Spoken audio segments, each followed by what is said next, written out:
start a WEF, and Yeah. I had recently been in Los Angeles where I was cast in another pilot, and I and a few other, the pilot didn't work, and me and a few others were kind of left that pilot, and I went home, and it was quite a difficult experience. And I got back to London, and I said to my manager, I'm not coming back. I've got the Starter Web done, I've got another series that I've done for the BBC, and I said I'm not coming back. And she kept sending me scripts, and then finally she said, look, if there's one script, please, just read this one, it's Alan Ball.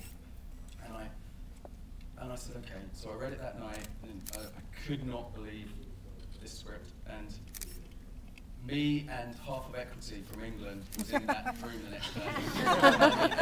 Everyone was there. Oh. Judi Dench, love her.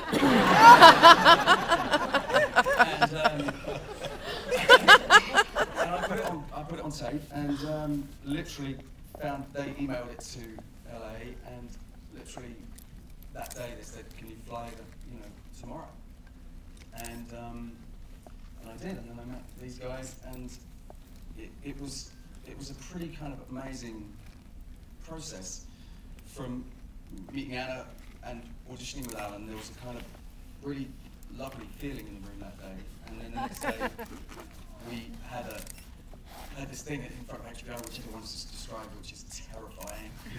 And then they left me, and Anna left, and they left, and I was just left in this room for about. And then, but as I walked out, there was a few like thumbs ups, and I got it, and it was a pretty extraordinary feeling, I have to say. It's great. Well, I don't know if it was so much auditioning as stalking. How many times did I make you see me? You made me see you? I think I made you come in like at least 5 times. Yeah, so I think that might classify as stalking in some states. I'm not really sure, but I'm completely Oh, I thought it was actor abuse. Anyway, yeah, it's really fun being the only pasty brunette vampire-looking person in a room that's filled with people auditioning for a busty blonde, tan blonde person.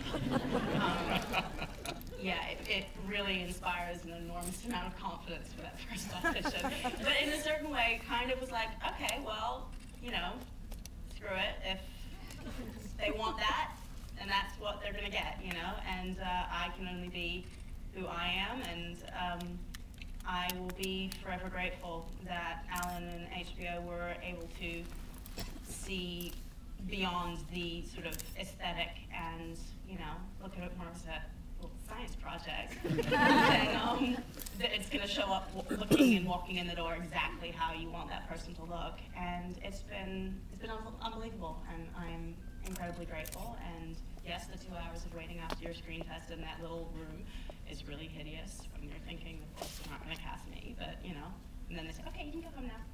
And they don't tell you. And they don't tell you anything. It's just like, well, clearly someone else got the part because they just told me I could go home.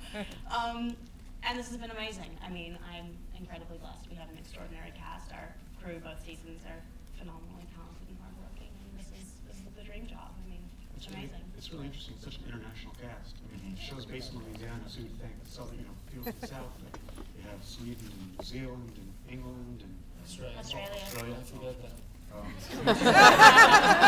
It's really just English anyway.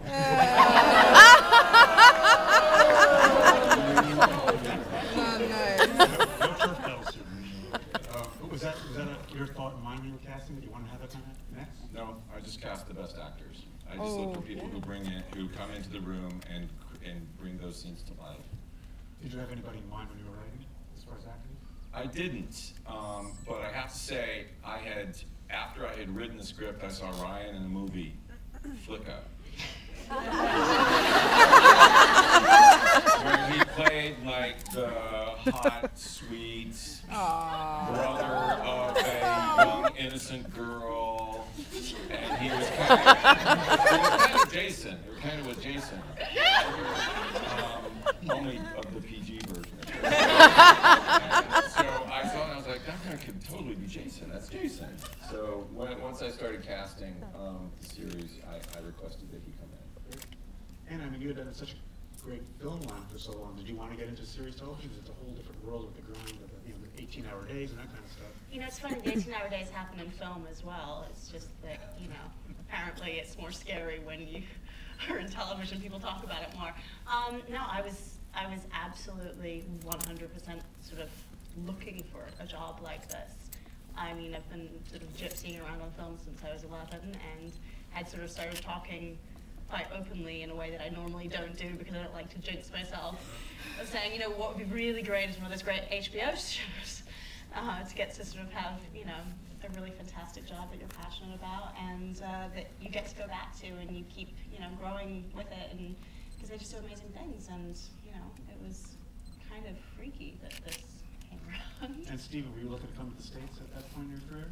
No, as I said earlier, I was really, I'd done the start of work. I was in a series called Lilies in England, and I wasn't looking to come back at that point. As you possibly know, I've got kids in England, and so it was a tough decision to come back. But I always knew that the right job would be wherever that job was. I would have to follow it, and I. You know, I've talked to the kids about this a lot, and you know, we Skype every day on the computer. But it wasn't conscious, but it was.